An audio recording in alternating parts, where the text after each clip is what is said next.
and thanks all for being with us. I am delighted to have the honor of introducing my valued colleague, Allegra K. Davis, who is the Olana Partnership's curatorial assistant, as she has been since a rather unusual time to start such a job, to pull up sticks and move to the Hudson Valley, December of 2019. And we all know what was coming down the pike just a few months ahead.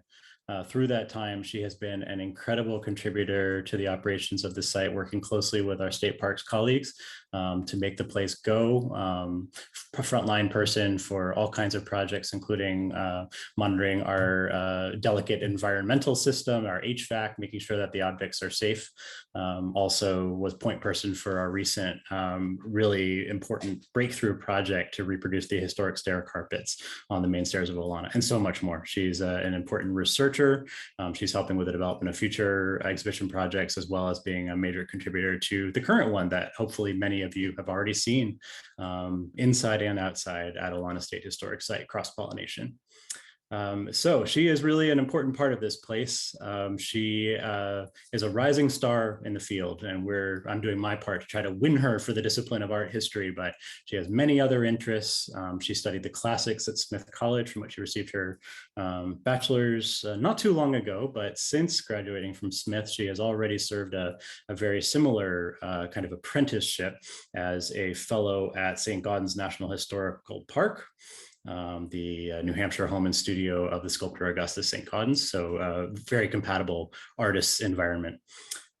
She has also worked at the Cape Cod Museum of Art. The Edward Gorey House has contributed to this field, to which she's becoming an important member as she looks toward graduate study down the road and a no doubt bright career. At Olana, she has been our kind of on-site expert in the sculpture collection, and indeed in the work of this figure who we're really intrigued by today, Marianne North. So I'm looking forward to learning more from her about North. She did contribute a really helpful label to our current exhibition about North, but her research goes far beyond that. She is working on various other research and publication projects along with me, and recently gave a great talk at the ultimate conference in art history, the College Art Association. So she's off to the races. She's, as I said, a rising star in the field, and we look forward to learning from her today. So please join me in welcoming Allegra K. Davis. Good evening, everyone. Thank you so much for that glowing introduction, Will. I am so thrilled to be with you today, broadcasting live from Olana State Historic Site in my office in one of the former servants' bedrooms here at the home of Frederic Church. So I'm going to go ahead and share my screen. All right, so thank you again for joining me for the Natural Histories of Marianne North and Frederic Church.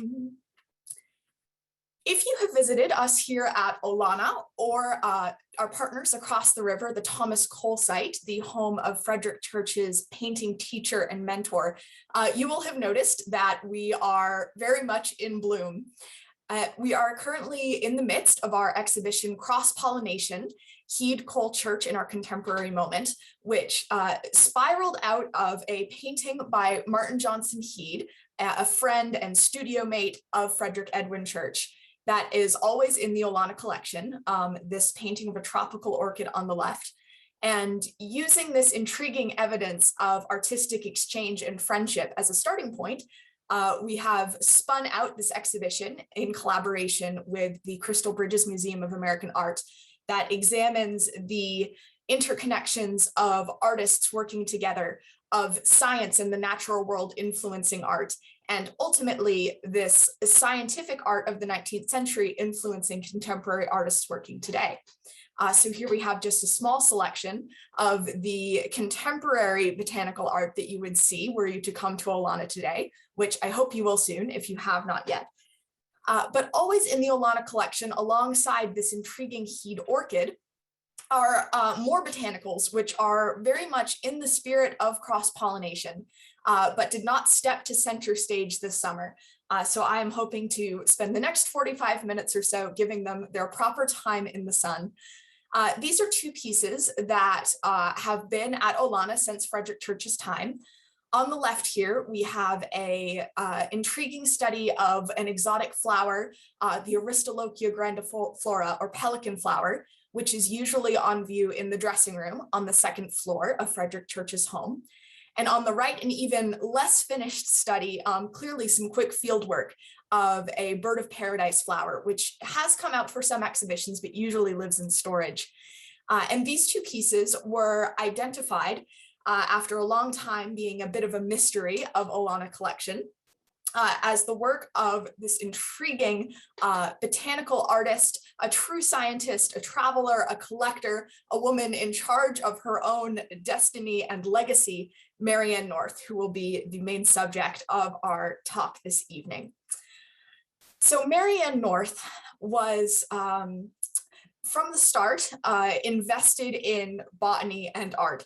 She was born in 1830, so a slightly younger contemporary of Frederic Church, to a wealthy, titled landowning family in Hastings, England. She was the eldest of several siblings, and she was educated as a young lady of refinement would be in the arts. She actually began her young artistic career as a singer, but her voice failed her early on and she turned instead to painting. She was also passionate about gardening and botany from a young age, possibly introduced to the art and science by family acquaintance with Sir William Hooker, who was the proprietor of the Royal Botanical Gardens at Kew in London. Marianne began traveling with her father after her mother passed away in 1855. And with her father, she went to Europe, she went to Syria, she traveled up and down the Nile for several years, and she began painting the plants that she saw on these journeys. But then she really came into her own out of tragedy in her life when her father too passed away. Marianne was 40 years old, inherited his wealth. She never married, remained independently wealthy. And she determined to use this wealth to travel the world, documenting primarily her interest in tropical crop plants and flowers.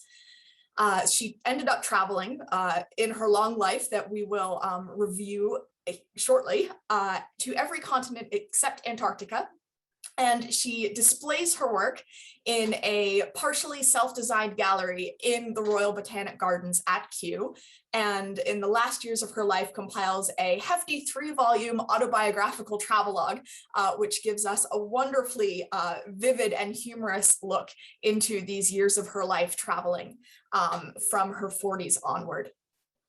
Despite her interest from the start in the tropics, Marianne really began her travels in 1871 in North America, the northeastern US. She begins her travelogue writing about traveling up the coast of Massachusetts, going into Canada, and then re-entering the United States through New York State.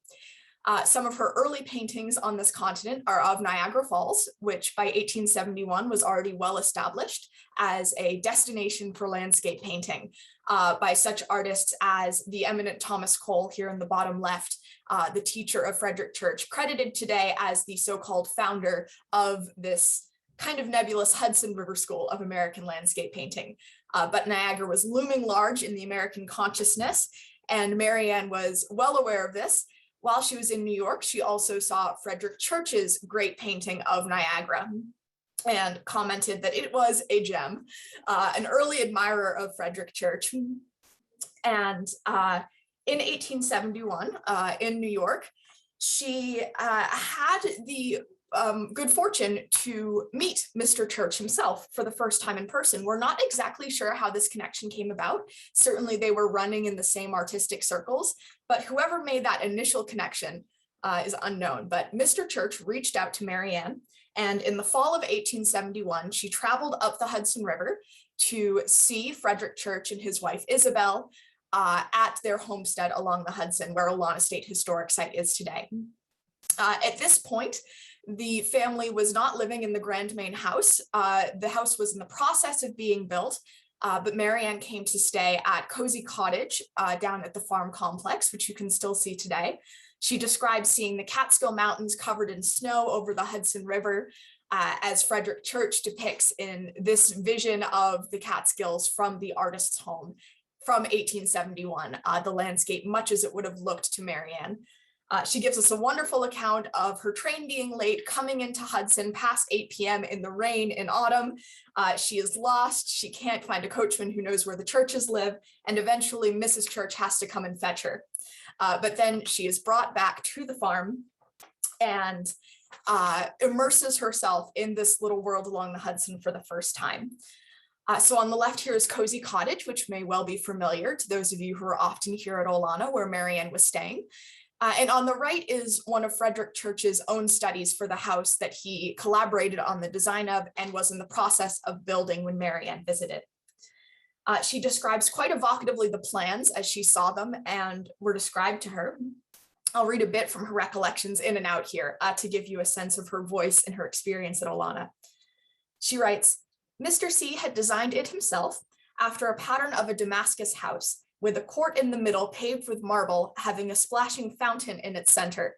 As an aside, the fountain is a total mystery. We haven't found any other records of a fountain ever being in the plans for the main house at Olana or ever existing. And yet Marianne is quite insistent in both of her accounts of her 2 visits to Olana that there was a fountain. So we might have to wonder a bit about the veracity of her recollections, or maybe there's an unsolved mystery there waiting to be delved into further. But she goes on. He had also had bricks and tiles made of different oriental patterns and ornamented the outside with them, but the floors were not yet laid down. The view from the arched entrance was fine, of the Catskill Mountains, then white with snow, and the winding River Hudson. At this time, Frederic Church was also working in the studio outbuilding that is no longer standing, that you may remember as the studio site or the old studio at Olana. And Marianne was able to go into that studio and see what he was working on. She described seeing a picture in progress of Chimborazo, which for 1871 could be honestly any number of that period of South American landscape studies that Church produced, featuring a snow-capped peak looking like Chimborazo. So I haven't quite gotten to the bottom of what she saw on the easel that day, but she does say it seemed to me perfection in point of truth and workmanship. She describes Church as the first of living landscape painters. So she truly had an avid admiration for this man that she was visiting. And she saw his other tropical studies, which only encouraged her more to go and see them for herself. From this first stint at Olana, Marianne went south. She, in fact, followed in Church's footsteps to Jamaica. Church had been there in 1865, and Marianne saw, while she was at Cozy Cottage, hanging on the wall of her guest bedroom, what she called a study of some tropical tree covered with parasites, which is almost certainly this Church painting, which is part of the Crosspollination show of tropical vines and trees in Jamaica that he painted in 1865. Here on the left is one of Marianne's tropical paintings. I'm going to inundate your senses here shortly with many of her paintings from the circumnavigation of the globe that she accomplished.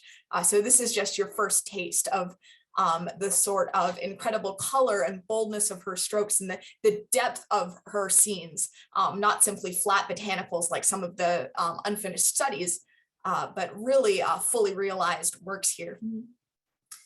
While she's in Jamaica, Marianne also sees the Aristolochia flower, from which she must have made this study that eventually wound its way back to the Olana collection. She writes that she sees the great Aristolochia trailing over the trees, as evil smelling as its neighbor, the Portlandia, was sweet. Here on the left is a photograph of this Aristolochia or pelican flower.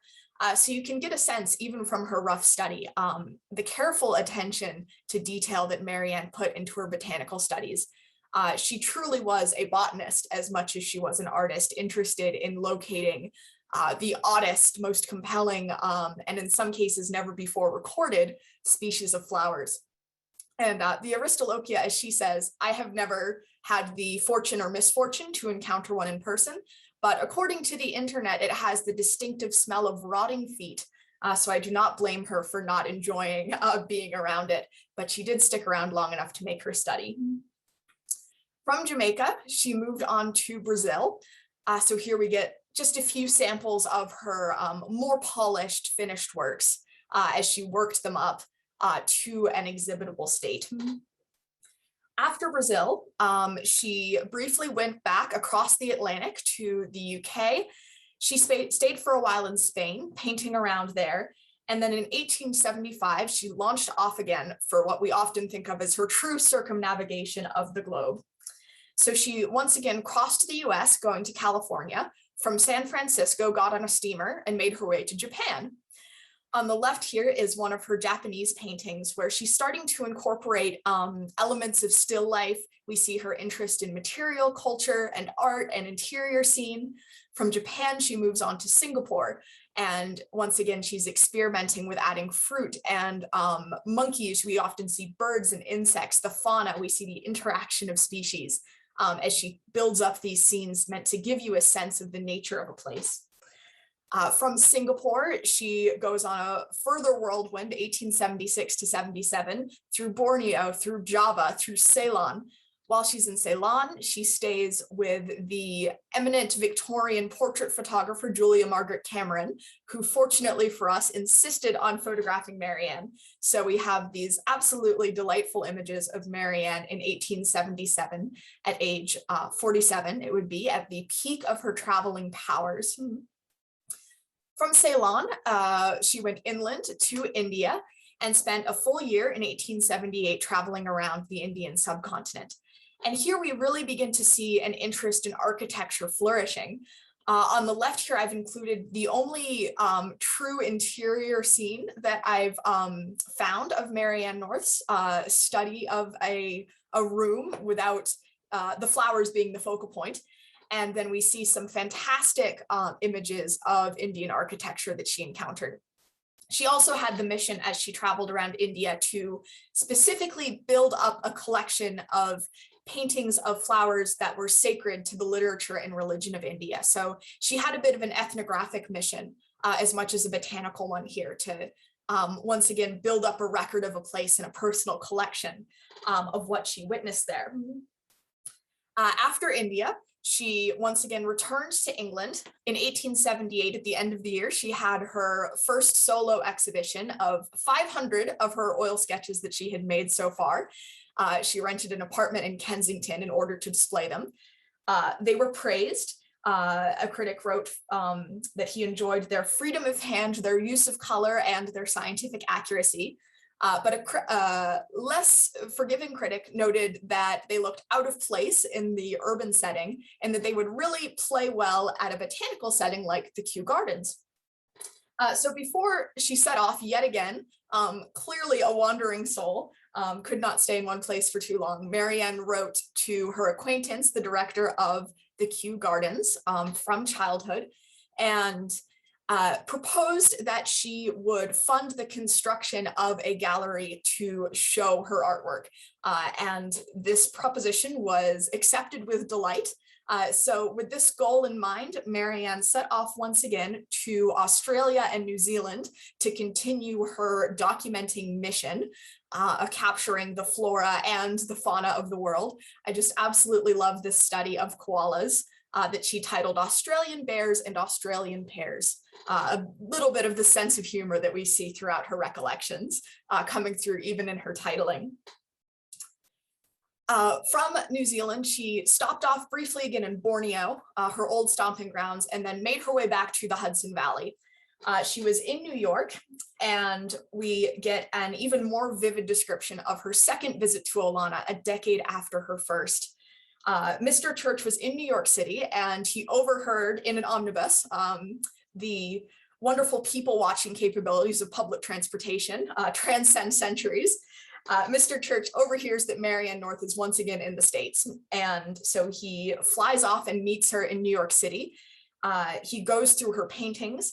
Marianne says that he goes through them with real interest, and this pleased her because, quote, "I still think him the greatest of living landscape painters, but he was sadly altered and crippled by rheumatism and could not use his right hand anymore." So we're in this period later in the timeline of Olana, where Church is still painting, but he's slowed down as a traveler, and he's focusing as much of his energy as possible in the design of the main house at Olana and the sculpting of the 250-acre landscape around it. So this is the product of Church's energy that Marianne comes up the Hudson once again to see. The quote I have on your screen now, she describes her impression of the Hudson River being different now. She's coming in the spring or summer, it would be. after the cold autumn 10 years ago when she came to see it, and she had just came off the Grand Canadian rivers. So her impression was more favorable the second time around. By this point, the main house is completed, and Marianne gives us another wonderful description of it. She writes about coming up the switchback road that we now know as North Road, this spectacular carriage ascent to the main house, and then entering the home as it was fully built. So this is a picture of the court hall at Olana that was taken 3 years after this visit. So certainly things could have moved and changed, but this was approximately what North would have been seeing. And she wrote of her visit, Mrs. Church looked prettier than ever, though anxious about her husband.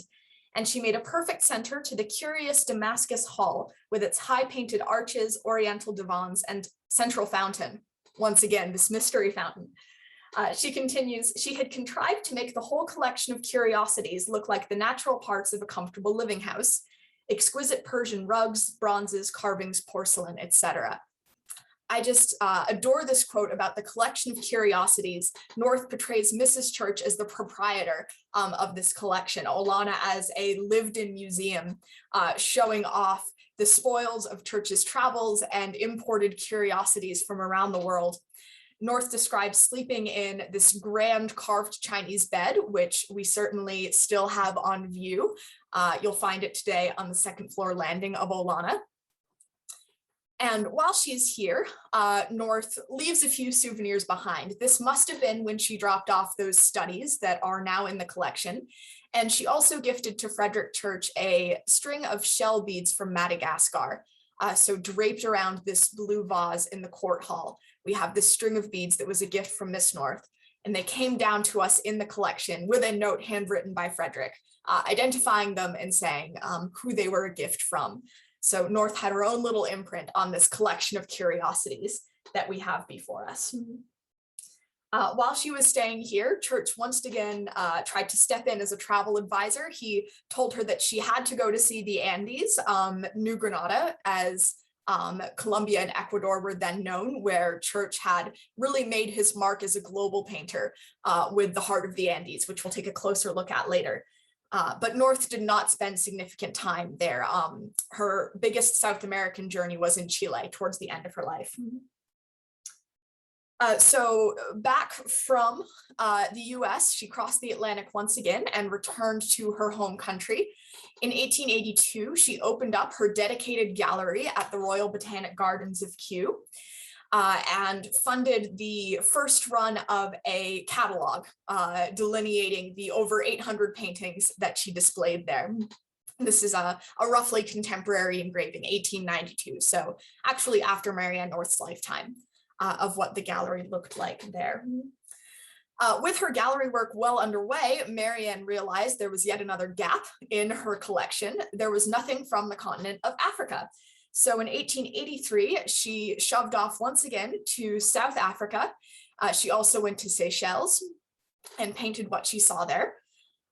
We have a late photograph of her at her easel in the field in South Africa, surrounded by this mega flora that she was painting. And then finally, her last major trip was that stopover in Chile. But by this point, 1885, she was, like Frederic Church, significantly slowed down by failing health. She suffered from rheumatic pains that she frequently mentions in her travelogue of the changing climates affecting her rheumatism. She also had advancing deafness, and with her deafness, she described hearing sounds and voices in her head. Scholars have speculated she may have had some form of mental illness, but towards the end of her life, in her own recollections, she primarily described it as a deafness that she was working to overcome and pouring her energy elsewhere to remain active until her death in 1890. So for the last 5 years of her life, she retired to a country house in Alderley. She rented Mount House, which had been unoccupied for some years. She didn't build from the ground as Church had, but because the house and grounds had been unoccupied for a while, she still saw their potential as a blank canvas. So for the last 5 years of her life, she dedicated energy to landscape gardening. She had exotic flowers that she saw on her travels imported and planted them around her country house at Alderley. And she worked on compiling her prolific journals and letters from the past 30 years of her life to create the recollections. And she passed away in August of 1890. Posthumously, her sister Catherine, who married the poet John Addington Symonds, acted as the editor and publisher of these recollections. Church owned all 3 volumes of the recollections. He also owned Marianne North's gallery guide to her Kew Gardens. And surely there was mutual admiration between Church and North as he showed genuine interest in her paintings and kept her studies, one of them, the Aristolochia, certainly for display in the main house. And one can imagine the sense of kinship and perhaps mutual inspiration as they saw how they turned to crafting a living landscape, even as they spent less time traveling and painting what they were seeing. One last Church nod towards Marianne North. Church's daughter, Isabel Charlotte, nicknamed Downie, who was a botanical painter in her own right, much later, 1927, writes in her diary about going to see the Marianne North Gallery at Kew. Surely Downie, as a botanical artist herself, was very interested to see Marianne's work, and she recalled the visit to Olana, probably the second one, 1881, when Downie was a little girl. Downie writes that when North visited Olana, she showed us some of her lovely paintings in Borneo, and also 2 live kangaroo mice that she was taking home to the zoo. And here is a painting that I found of a kangaroo mouse in an environment in New South Wales, about the time that Marianne would have acquired these mice and carried them back home with her through the US. The mice are guest stars in her recollections. She mentions them several times. And she, in fact, acquired them from another collector of animals and curiosities in Australia. She writes, it's a little bit sad, but she writes, "The old man almost cried at parting with them, but I at last persuaded him to do so for a consideration." She writes consideration with a hyphen between each syllable. Her voice just comes through so wonderfully in these recollections. So North as a botanical painter was, one could consider her part of a wave in the 19th century of female botanical artists, such as Isabel Charlotte Church, and indeed the daughter of Church's mentor, Thomas Cole, Emily Cole. So on the left and center here, we have 2 examples of botanical paintings by Downie Church and Emily Cole that are currently on view as part of Crosspollination. And then on the right, a more unusual version of one of Marianne North's botanicals, where she's using this blank background rather than superimposing them on a scene. A botanical painting was in the 19th century considered a instructive and productive art for young women to learn. The go-to quote on the subject is from 1831. The critic J.C. Loudon, writing in Gardener's magazine, said that, quote, "To be able to draw flowers botanically and fruit horticulturally is one of the most useful accomplishments of your ladies of leisure living in the country." So with this mandate, many women set out, had they artistic and botanical interest, to learn this art of botanical illustration. So this is likely where North's early training came from. But then she went on to really create her own mark, her own style of botanical painting. One could compare her work to that of Martin Johnson Head, our good friend from Crosspollination. Like Head, she often hybridizes the botanical illustration and the landscape, where she puts in the foreground the very careful, vivid study of a flower and then superimposes it on a background, giving you a fuller sense of a flower's environment. North's interest in portraying flowers was very serious botanically, and she had some additional scientific inspiration as well. Her very well-connected family boasted such friends as Charles Darwin, who was personally acquainted with Marianne North. And in 1880, before she departed for Australia, North met with Darwin, and she wrote in her recollections, quote, He said he thought I ought not attempt any representation of the vegetation of the world until I had seen and painted the Australian, which was so unlike that of any other country, I determined to take it as a royal command and to go at once. So North, a very serious admirer of Darwin as a travel advisor. And one can see some of the Darwinian influence on North as she portrays the interaction of species in this example of one of her paintings, including birds. Really, the birds in their nest are the focus here. We see her interest going far beyond the purely botanical. But that is truly where her passion lay. She, in her design of the Kew Gallery, wanted to encourage serious interest in botanicals. She chose the siting of the gallery for really eager visitors. She didn't want it to be close to any gate, an automatic resting place. She wanted you to have to go out and discover it. And she was very careful in putting together catalogs and labels for her paintings to include as much scientific information as she really could. She commented that, I found people in general woefully ignorant of natural history. 9 out of 10 of the people to whom I showed my drawings thinking that cocoa was made from the coconut. So she really wanted to reach out and educate. She was well positioned to do so. In her travels, she was not only documenting known flowers, but discovering new ones, bringing them to a European audience for a first time. Certainly they weren't unknown to the localities where they grew, but she brought them before English eyes for the first time with some of her paintings. So for this contribution, there are 3 species of flowers and 1 genus named after her. Her most famous discovery being the Borneo pitcher plant, the Nepenthes northiana, an engraving of which is on the cover of the edition of her recollections owned by Frederic Church. So here are volumes 1 and 2, photographed in situ at Olana. So with this gallery, where North wanted to show off her collection of views to educate the British public about the flora in the far reaches of the British Empire, she assembles this almost overwhelming, spectacular gallery. She brought on the architect James Ferguson to design the exterior of the gallery. After really the style of a Greek temple, really following that neoclassical wave in the late 19th century as more antiquities were being discovered, and Britain and America both felt the need to trace back their lineage to this classical antiquity. Within this Greek temple, North contributed her own design sense. She devised the hanging scheme of the interiors. She also contributed panels, decorative panels to go around the doors. So very distantly in this photograph on the right, we have some of the North panels in the gallery. Certainly North herself is celebrated. On the left here is a bust that was commissioned by her sister posthumously, again in a very neoclassical style, a marble edifice to the collector.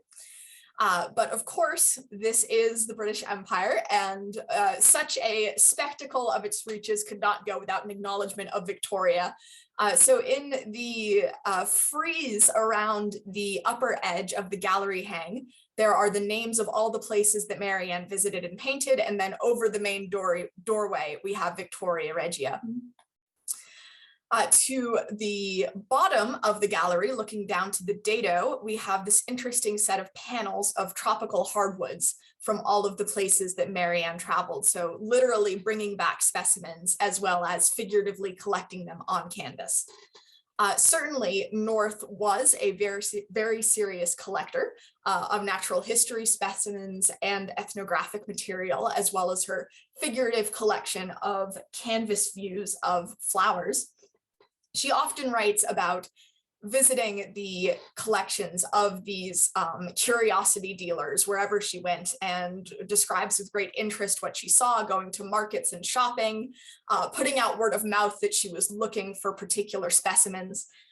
For instance, in New South Wales, she writes that she acquires one of the clay masks stretched and painted over a real human skull from the Solomon Isles and a chalk head from New Zealand. So she would have had quite a compelling collection of British Empire ethnographic material had she chosen to create a museum out of it rather than solely her botanical paintings. If she wanted to do that, she certainly would have been in good company. There are an assortment of British female 19th century travelers and collectors who were creating public collections, founding or donating to early museums out of what they discovered and brought back. Less of an anomaly than one might suppose, thinking about the strictures of travel and marriage for the Victorian woman. One very apt example is Amelia Edwards. She was a mutual friend of Frederic Church and Marianne North. She visited at Olana, and primarily a writer. Her book, 1,000 Miles Up the Nile, is sort of her bestseller and appears in the Olana Library, but she was also an avid collector of Egyptology, and her collection was donated posthumously to the Petrie Museum at University College London, where she's commemorated with, again, a neoclassical bust. And beyond the bust here is a photographic reproduction of Amelia's study.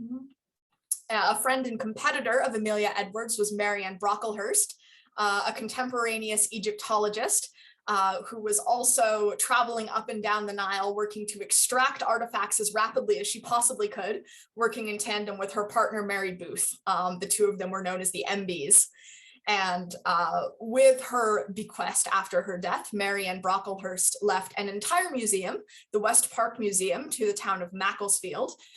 Here we have the exterior. Unfortunately, good photography of the interior is hard to find, but it is full of her Egyptian and other ethnographic collections. And again, on the outside, we have a homage to Victoria with this little roundel at the top. The real blueprint of the Victorian female traveler collector is Lady Annie Brassie. She is not in this direct circle, but certainly floating around in the hearts and minds of these Victorian women who are traveling and bringing back whatever they can. Anna was a writer, a photographer. She circumnavigated the globe on her luxury yacht, the Sunbeam, with her family, and brought back a collection of natural history and ethnographic specimens that she displayed in an annex to her home in London.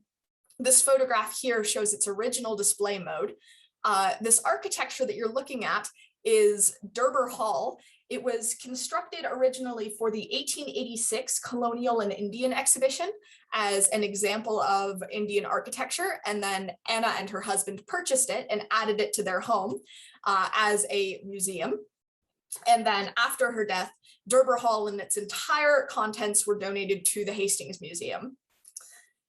So this very interesting world of collectors, certainly worthy of being looked at with a critical eye, especially the commodification of things like human remains that Marianne North was purchasing, really forms a backdrop for the work of Frederic Church at Olana, where he too, on the other side of the pond, is amassing a collection of artifacts and global art and natural history specimens to fill out his house. Olana is acting as a treasure house for his collection. As Marianne North observed, his wife Isabel was also contributing to that. It was a joint effort, and a lot of it in the service of Church's vision of himself as the global painter of 19th century America. With his monumental canvases, these views of faraway places, Church is often described as looking through an imperial gaze. He is the master of the landscape before him. One of his most well-known pieces here, The Heart of the Andes, 1859, now in the Metropolitan Museum of Art, is a prime example of how Church used detail to form a wider spectacle. In this view that you're looking at, the Heart of the Andes is displayed in a reproduction of its original frame from its debut in 1859, where it was hung with heavy curtains, it was illuminated with gaslight, it was a real illusionist experience meant to give the viewer the impression that they were gazing through a window out into the Andes. Again, a sense of overwhelming spectacle, much like that Marianne North is attempting to achieve in her dedicated gallery. Looking from far away, you might not quite get it, but then going close up, you see the amount of botanical detail that Church also committed to canvas. This is a small detail from a corner of the heart of the Andes, where Church is showing us some of the biodiversity of this region that he's depicting. Church was inspired to go to South America by a scientist, by a naturalist, a travel writer, Alexander von Humboldt, the eminent German author of Cosmos, a 5-volume treatise on the interconnectedness of all of nature. Church was a real Humboldtian. He was a devotee of this worldview and used the cosmos as a travel guide to make his way through South America. And the Heart of the Andes can be read very much as a tribute to this scientific worldview.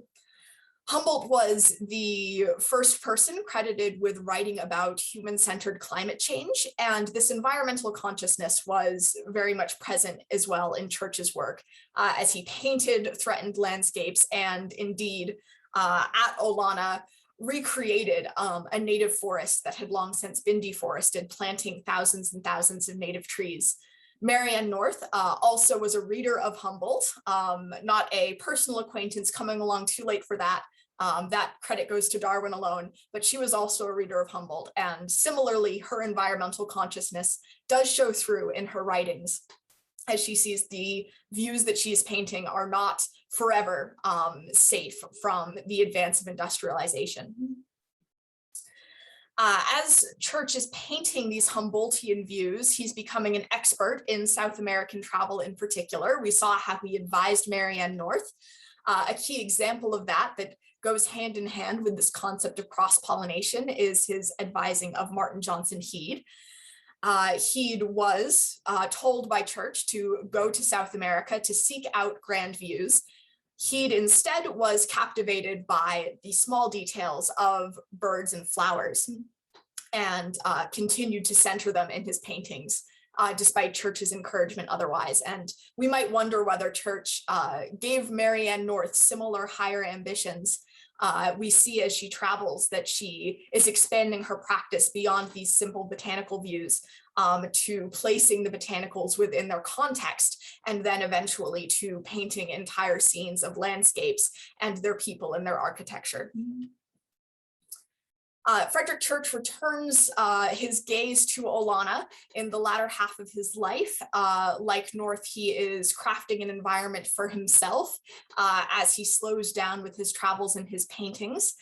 Olana features this main house that was a product of collaboration between Church and an architect, much like the Kew Gallery is a collaboration between North and her architect.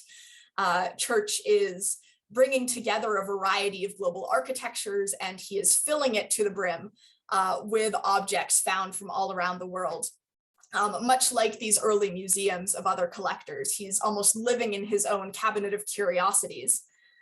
His more public-facing collection, however, was held at the studio he used for the bulk of his professional life in Manhattan in the 10th Street studio building. This is where he shared a room with Martin Johnson Head, and they had those key exchanges leading to Head's South American travels. On the left here is a view from a stereograph, so a very commercial form of photography meant for widespread public consumption of this studio that Church held. And we can see very dimly that it is filled with examples of tropical plants, other artwork by artists in his network, and we know from written accounts that it was filled also with natural history specimens. Church's studio is a fine example of this culture of collecting going on with fellow artists, using it as a tool for persona building, prestige collecting, you might say. So on the right is another public stereograph view of the studio of Church's competitor in landscape painting, Albert Bierstadt, the so-called painter of the American West. So Bierstadt here is showing off some of his indigenous American artifacts, and we see bear skins on the floor showing Bierstadt's mastery and command of the American West. Back at Olana, we're getting some sense of Church's serious museological impulses, though.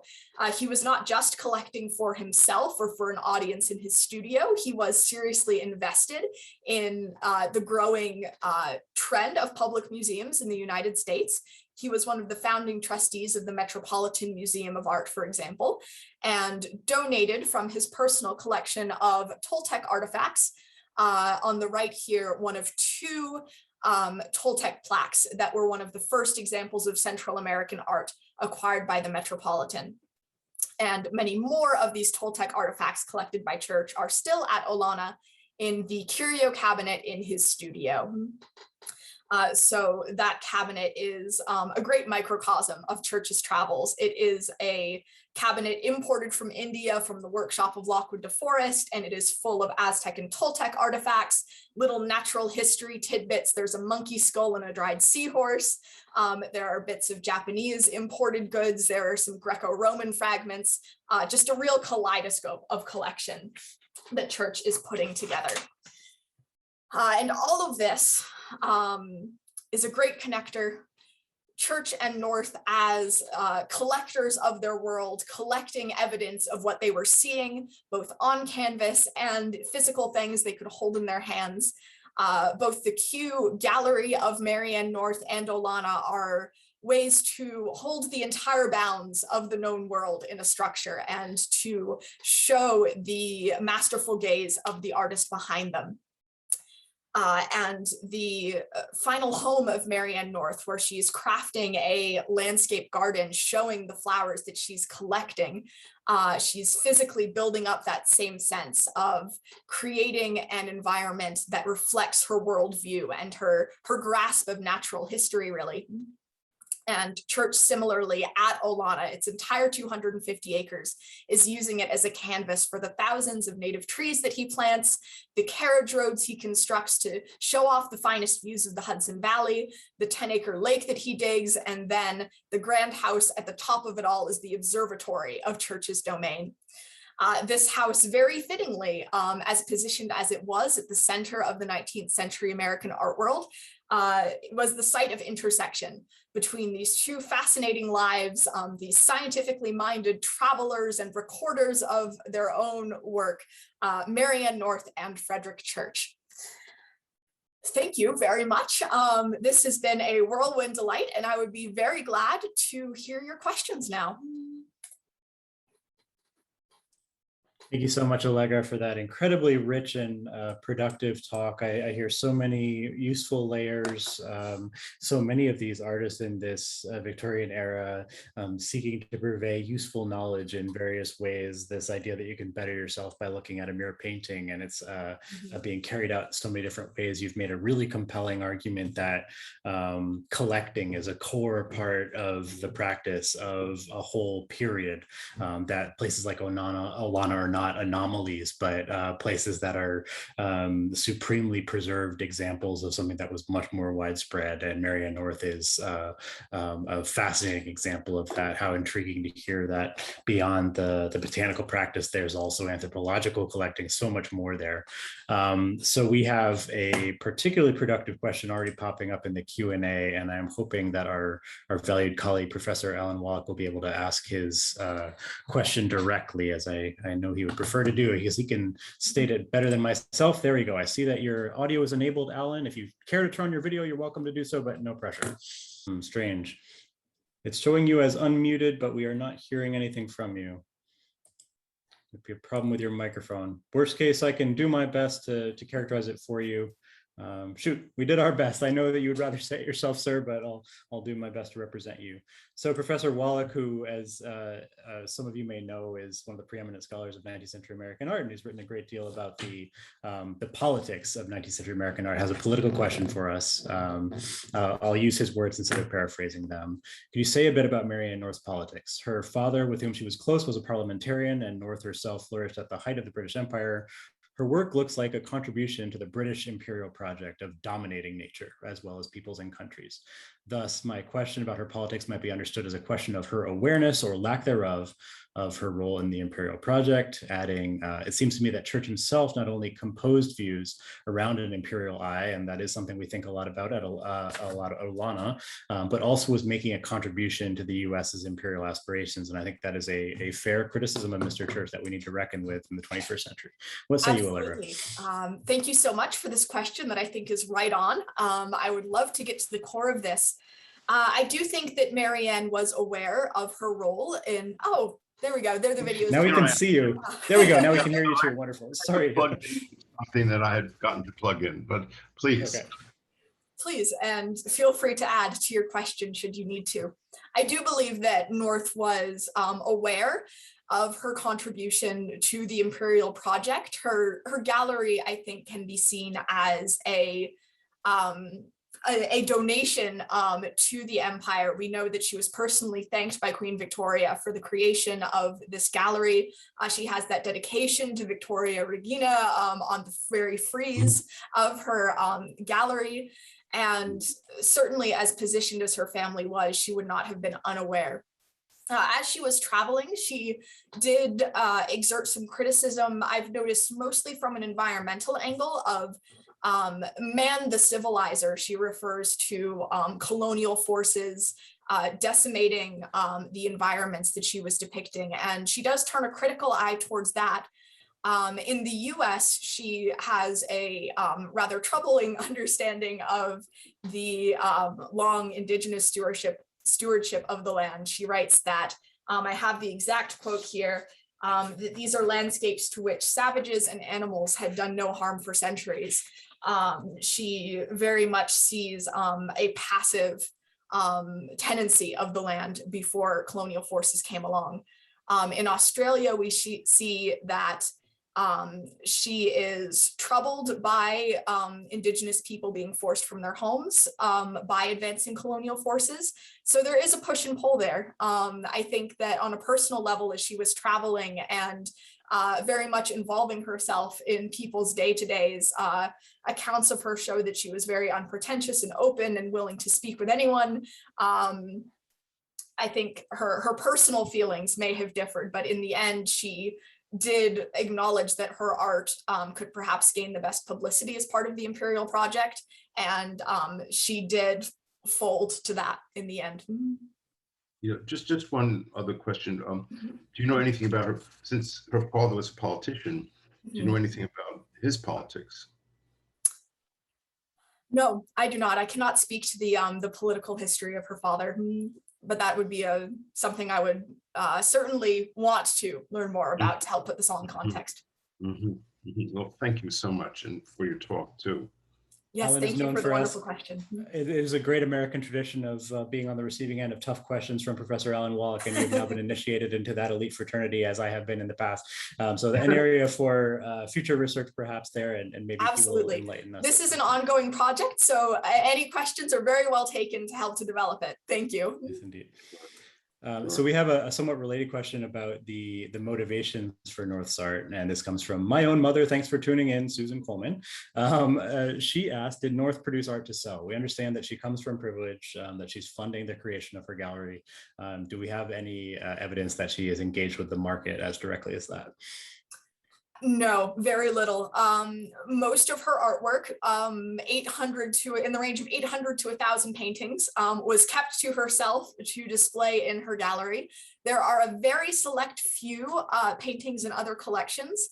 There's one at a National Trust property in the UK. There's one held at the British Library, and a few others scattered to the winds. Many, like our own Marianne North's, are probably unidentified or only recently identified. But no, the bulk of her work was really kept as a living travelogue, and then her own legacy in her gallery. What have you been finding in your research on North about challenges to women travelers in the 19th century? You've shown us that she's not an anomaly there too. You've given us a useful canon of fellow travelers. So are there any good stories of the challenge they find in these sometimes hostile environments? North is a little bit different than some of the other women I pointed out, and I would love to get more into all of them had I more time. That's its own talk. But North truly did travel solo. She traveled with letters of introduction, as we have read about male solo travelers doing. And she used these letters of introduction to find boarding wherever she went. She was staying with lawyers, doctors, missionaries, fellow travelers, really well-positioned people to provide her some level of comfort in her travel. The other women that I noted, Amelia Edwards and Marianne Brodiehurst, both never married and had close female companions in their lives whom they traveled with. So they did have sort of an ally in their travels. And Anna Brassie traveled not solo at all. She was with her husband and family and a crew adding up to 43 people total on this luxury yacht, the Sunbeam. So she had much more of an escorted experience. But with this format of the letter of introduction, North found herself welcomed. She found herself as well to be a bit of a curiosity in her own right in the places she was staying. She often got invitations from local dignitaries who were just interested in meeting with a British woman traveling unaccompanied. So she perhaps used that to her advantage, that she was an unusual figure. She had a certain amount of travel savvy. She knew when to avoid situations, to disengage, to literally hide in some cases. But she was venturing out on her own, really was a pioneer, even if she was not a complete anomaly. See. Allegra's counterpart at the coal site has joined us for this talk. Thanks for tuning in, Amanda Malmstrom. She asked some very good questions about a topic in which our questioner has some experience herself, shaking things up by telling the stories of women artists who did not have the same privilege as the male artists of the 19th century in these well-preserved artist sites, the Thomas Cole National Historic Site and Olana State Historic Site. Amanda quite rightly asks, how does installing Marianne North prominently in our current exhibition at Olana, does her work generally in any year shake up that old boys club? What does it bring to these environments? What is the role of historic women artists in these historic male artist environments? That's a fantastic question, Amanda. I think that in the absence of a Marianne North house, we have the gallery that she created, but we don't have her lived environment. I think installation of her work wherever possible, to spread the word, and then to point back to this environment that we do have, that she created with her own hand, sort of her own agency in telling her story. I think that's the real way to do it, to show that her story has not been completely dissolved. Here is one small part of it. And then you can go and learn more and see how she told her own story in her gallery and in her hefty but lively 3 volumes of recollections. As for other artists who did not have the privilege to create such a solid legacy of their own, I think that making space for them in a historic environment like Olana is very valuable, just for the visibility and exposure. But I do believe that it's important to recognize where we are crossing over the line from Frederic Church's own historic display into interventions and widening the story a little bit. We do know that Frederic Church at least displayed the study of the pelican flower that we have on our wall now. A little bit of insider knowledge here, but the very plain wooden frame that it came in the collection is known as the Olana frame around here. It's the same frame that Martin Johnson Head's tropical orchids, that we know is a gift from Head to Church and was displayed in, has. This frame was likely created on site for pieces that Church wanted to display in the home. So I think there's great historic justification for that piece in particular. As for others, I think just reaching out into Church's network, seeing where he was socializing artists he would have heard of, and just always pushing on the boundaries of that story, and using Olana as a useful nexus would probably be the direction to take. Well said. And now I see we're just about out of time, but if I can take the moderator's privilege to ask just one more question of my own. There's so many things I look forward to talking with you about in the office tomorrow. You've gotten my own mental wheels turning. One that just occurred to me is looking at these fascinating images that are so unfamiliar to most of us, was asking what we can glean from that rich image of her own late in life home, Mount House, about the project of making a garden of her own. How interesting to see the artist of two-dimensional flora and fauna of the world finally creating a three-dimensional landscape. And I understand documentation is often scanty. We understand through vague references here and there that Church was focused on local plants of the Mid-Hudson Valley in a restorative effort. Is this purveyor of global botanical knowledge doing a micro botanical garden of global curiosities in Alderley, or is she doing something similar to Church?